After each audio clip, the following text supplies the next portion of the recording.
Microsoft just sent us their brand new Xbox. Time to make a whole video on all the big changes.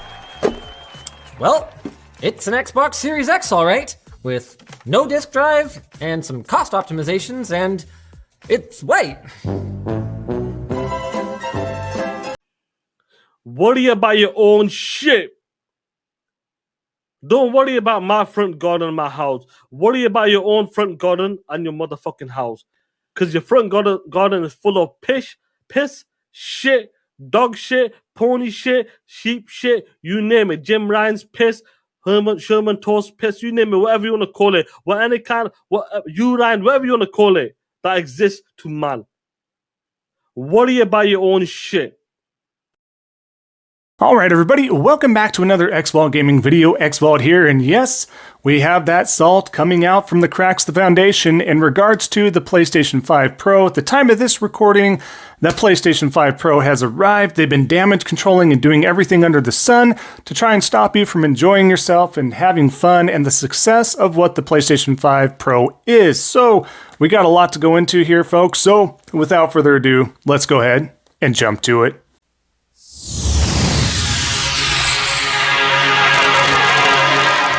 Alright, so like I was saying, what we're going to do is get right to that salt here. We're going to get to everybody's favorite or non-favorite catfish, aka Andrea Piccinini, aka Joseph Cruz. They're back at it again, and what better way to damage control than to do a high-profile game such as Wolverine? So as we can see here in their delusional land, Wolverine is in development hell. Creative director left to join Xbox Perfect Dark team. So, interesting, they talk about development hell. Nothing's been stated of the sort. We have no information on Wolverine.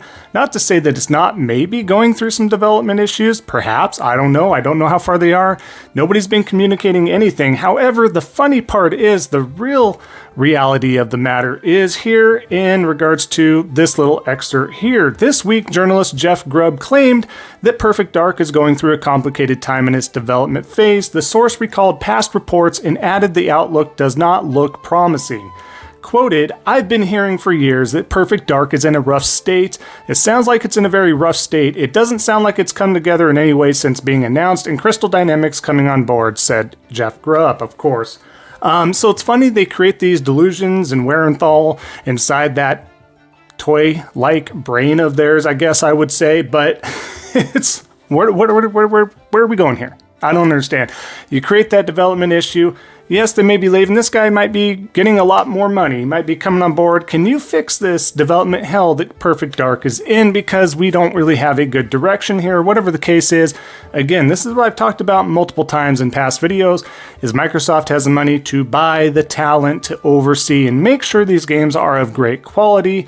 Let's see if that shifts a little bit. Who knows how far we are in with Wolverine, but the last thing we're going to do is listen to a catfish that continually lies on the daily and spreads that misinformation. But we're not done there. I do want to share real quick a quick video in regards to Colt because he's sharing the same narrative, so to speak. Go ahead and take a look here. PlayStation's Wolverine had its own issues as leaked footage in 2023 showed a very rough alpha stage of the game that was very derivative of the typical Marvel games from Insomniac, as well as a striking resemblance to Sucker Punch's Infamous. Fans weren't impressed with the direction Wolverine was taking, and Brian Horton left the project just a few months ago. All right, so again, just kind of running with that narrative there, right? Every single day this guy spreads misinformation and then tries to turn face and act like he's doing the right thing in other regards and the other podcasts he's on, and then turns around and either posts something or says something absolutely ridiculous on one of his own videos. And again, we just spin that narrative. Why? Because we have to make PlayStation look bad. They continually give us promising and quality games, but forget those guys. Screw them. They're awful. This is why you need to stay in the Xbox ecosystem, right? That's what they're trying to spew. It's just pathetic to see. You see the damage control. Like I said, it's pretty crazy. Now, let's shift in another direction real quick while we're at it. And folks, like I said, if somebody says something stupid, whether you're a PlayStation fan or fanboy or whatever the case is, every once in a while I'm going to post this in here as well if it's too stupid to even my eyes here. So I know a lot of you that are on social media, we recognize who Pio is, right? He's fun. I don't necessarily have anything against Pio or anything like that. I don't talk bad about the guy. I don't comment bad about the guy on social media. or troll or anything like that. But let's first take a look. Why are we featuring him? So back not too long ago here in September 24th, so not long ago at all, Pio states, decided not to pre-order the PlayStation 5 Pro prices for me. Just the PS5 Pro, 1050 USD to his translation of where he's at, right? Disk drive, 150 USD, stand, 35 USD, over $1,200 for something I don't even will run GTA 6, 60 FPS. I just can't do it, laughing emoji. Now, here we are, as you can see, it hasn't been too much longer here, and we're not too far away here in November, right? Reasons why I am getting a PS5 Pro changed my mind. I can sell my PS5 for 450 euros, 500 USD. People have been telling him that from way back when. He knows this, he's not stupid. Let's continue though. Seems the PS6 will be between 2028 and 2030, possibly, right? I use PlayStation mostly when gaming. Of course, another duh. PC gaming is not as big of a leap like it was 15 to 20 years ago versus consoles. I just want 60 FPS with good image quality. Of course. Again, these are all duh moments as we continue here. The improvements in games seem to be pretty good versus the base PS5. I know, we know this, alright? The way devs talk about it has me excited. Okay. So this is why I'm featuring Pyro, right? He does this to Engagement Farm, right? We all knew, anybody that follows Pyro, we all knew he was going to get a PS5 Pro. There's no way, in no way, shape, or form is he not going to get a PS5 Pro. He sits there in Engagement Farms and pretends and this and that, and that's the unfortunate part, right? Now, he has a ton of followers, and he does this because he does it well. He does the engagement farming well, but I think it's just stupid. So I have to feature this because it's just low bait type of nonsense that gets put out there. And again, that does make PlayStation fans look bad. It does make them look ridiculous and all the things that we call out the Xbox fanboys for, right? So yes, I will post and show this and show how ludicrous this is as well when everybody knows, and just to sit there and stir up a storm. And he stuck by it, man. I mean, he stuck by that he wasn't going to do it, and he argued with people and all this stuff. So a waste of his time, a waste of others' time, but maybe not a waste of his time because maybe he's making some sort of income in regards to that on social media. Maybe he's getting that engagement money, you know, I don't know for sure, but that could be a piece of it. But regardless, he's obviously figured out the game well, but it doesn't make him look any less stupid in regards to him commenting and being engagement bait like that. So I just kind of had to throw that out there. For those that say I don't call it out when I see it, I will call it out if I see something really stupid. And there you go. But let's continue here because we're not done. Now, Solid Rev, we have to feature him, right? I don't feature Solid Rev. Solid Rev's a good guy overall. I actually agree with a lot of what he says. He's just a good dude, right? I like the guy. But I do, again, have to show this in the same stance here, right? Finally had a chance to watch, this is of September 29th to see, to watch Digital Foundry's breakdown on the PS5 Pro, and it's only reinforced my decision not to get it. I would rather them upgraded the processor over the GPU and given all these games an FPS boost to 120. These are such subtle changes, $700 for reflections, basically. So people don't understand how nice ray tracing is. They think it's a caveat. They think it's just a filler of whatever and just using all these pieces and power to encapsulate that and it shouldn't be there. We'd rather have the frames, which they're not wrong, but regardless, it does make it look nice. If you can get it out of the system, if you can make it all as a one nice package, I think that's great. But of course, to maybe in a month here, like we have PS5 Pro still available for pre-order at Best Buy. Maybe I'll scoop one up, play with it for a few days, and do a review, then shoot it back, LOL, unless I like it, of course. Of course you're gonna like it. I mean, real quick. Just one quick example here. Let's make it a couple. Let's show the fact that we have Alan Wake here. Look at the difference between the two, and you have that ray tracing on and how that looks. That looks really, really good. Really, really good. And just keep in mind, this is also compression in regards to online sharing here. So there's that. And then on top of that, you're gonna have those frames per second boost, right? Those FPSs, right? FPS, whatever they are, right?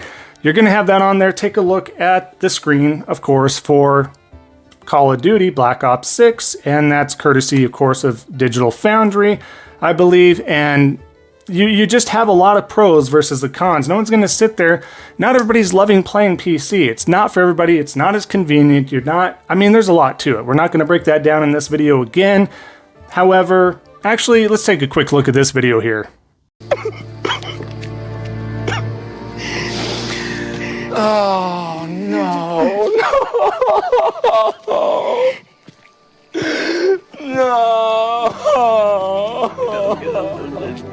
So as you see, just playing some fun there and a little bit of truth behind it, right?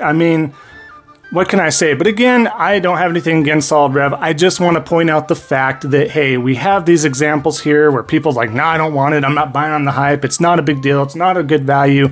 It is. It's a great value, especially if you're a console gamer, if you have consoles or you enjoy console gaming on top of your PC owning and gaming as well. It's certainly worth it with what it is offering. It just is. And people that flip-flop, you just have to take a step back. Again, people that flip-flop, take a step back and understand that they're just engagement farming. They're trying to shoot the shit, so to speak, and trying to cause a ruckus for no reason and think they have a platform to stand on and they have, they're trying to get that idealism, trying to be out there for everybody and being like, don't buy into it, for whatever reason. But it's funny to see the rhetoric, right? It's funny to see the flip-flopping, and just wanted to share that with you as well. But let's continue on, because it's been just a moment since we had Nico back on here. He has to say stupid stuff as well. So let's take a quick look at this from Nico. PlayStation CEO warning fans the PS5 Pro is nothing close to next-gen device, with a kind of embarrassed emoji or whatever you want to call it, and shares the clicked article of PS5 Pro fans should taper expectations. The CEO states it's not a next-gen machine. Now, here's the quick eye-opener, if you will. Now, what's crazy about the PS5 Pro or the PS4 Pro is, I don't know, maybe they're not next-gen consoles. Maybe they're not next-gen consoles, right? There's a reason why it's called a mid-gen refresh, why it's called a Pro model. Of course, it's not a next-gen console. We're not touting it. They're not touting it. They were plain as day. But now we got to share, like, guys, hold your horses. Nico doing the damage controlling, of course. That's what he does. If he's not there staring at walls in Hellblade 2 for 55 hours to inflate his game time, then he's back over here telling you to temper those expectations because the PS5 Pro is just not that great, guys. Sorry to break it to you per Nico. It's not going to be that great. Oops. God forbid this is actually a mid-gen refresh, you moron, just moron. You gotta love it. But again, the casuals might come in there and go, that's why I do this. Not everybody sees my content as well. I get that. But I'm here, I'm doing what I can and showing the nonsense. But that being said, let's go over to our last post here.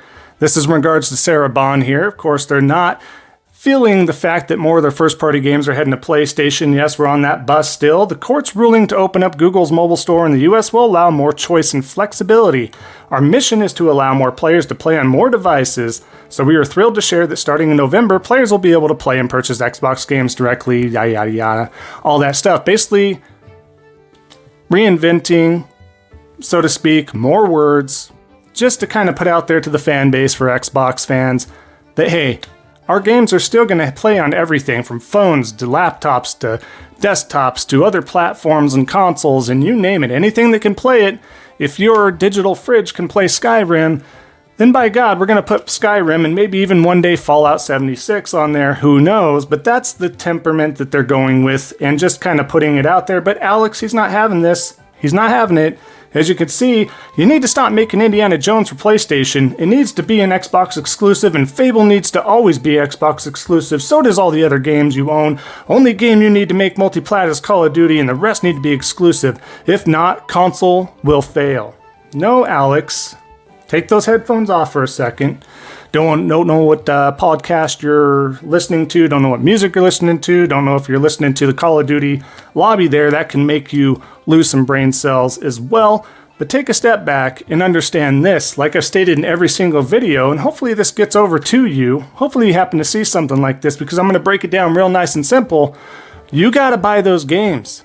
You needed to buy those games for the last 7-8 years minimum. That did not happen. Now Game Pass is a thing.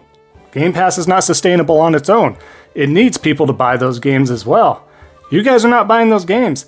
Ergo, those games are going to competing platforms. It's going to continue to happen. It will happen. And we're going to get more salt from that happening. And you're going to be more upset with those things happening until you make peace with that and understand the reality of the situation, unless you guys all doing a huge powwow and just turn a complete 180 and let go of Game Pass right away and buy up all those games. And even then, it's probably too late. But there, you heard it from my mouth first. Those are words of fact. You're going to have to deal with it. Now, as we finalize this video and wrap it up, I do have one more video to share with you. Now, it's Mr. Boomstick back again, XL Boomstick. He's still port begging, still begging for Helldivers. As a matter of fact, he still knows for a fact that Helldivers is coming to Xbox. But here, take a look here. You're going to get an announcement that Lego Horizon is coming to Xbox in 2025. When? I don't know, but that is going to happen. This situation fast tracks that. The other thing that we heard about a couple of weeks ago from the actual developers of Helldivers 2, basically saying that, well, it's not up to us. Phil has to have a conversation with PlayStation and they can make it happen. That is going to happen sooner than later. Not this year, not to end 2024, because right now nobody's playing anything but Call of Duty, and I'm one of them. It is what it is. Call of Duty it's the monster we thought it was going to be. It's that and a bag of chips. But that Helldivers 2 is going to be releasing on Xbox next year. All right. It doesn't stop. It's already been outed from the other leaker for Helldivers 2 that those talks have even stopped, if there were any talks to begin with, which I think that other guy was lying too, that wasn't Boomstick. But he's just coming up with nonsense. He doesn't know anything. No one's telling him anything. Helldivers 2 is not coming to Xbox anytime soon, if at all, ever. There's zero reason. Why? There's zero reason to have it over there. Why? I sound like Stone Cold Steve Austin repeating myself, kind of like the what chance, but here we are. Why? Because you guys are not buying games, and there's no reason for Helldivers 2 to go on Game Pass, at least no time, anytime soon. And at that point, as Xbox continues to be more third-party, there's even less incentive to sit there and put Sony first-party games via third-party, however you want to view that, over to a competing platform. It makes zero sense. PlayStation still protects their ecosystem as much as possible, even though those games are on PC as well, even though they're sharing Lego Horizon Zero Dawn on there for Nintendo Switch. I mean, there's going to be some caveats here and there with those third-party partners and such like that, but for the most part, they are continuing to protect their ecosystem, much like Nintendo's protecting their ecosystem, even more so than Sony. But regardless, that's what's happening. You are not getting Helldivers 2. Stop port begging. Enjoy whatever games you are getting. Enjoy the time that you have in that ecosystem in regards to hardware or consoles are concerned. But that's the tip of the iceberg right there. You are not having it. The fact they spew this, the fact they still have people tuning in and believing in the nonsense, stop. It's cult mentality. Just stop the cult mentality, folks. Simple as that.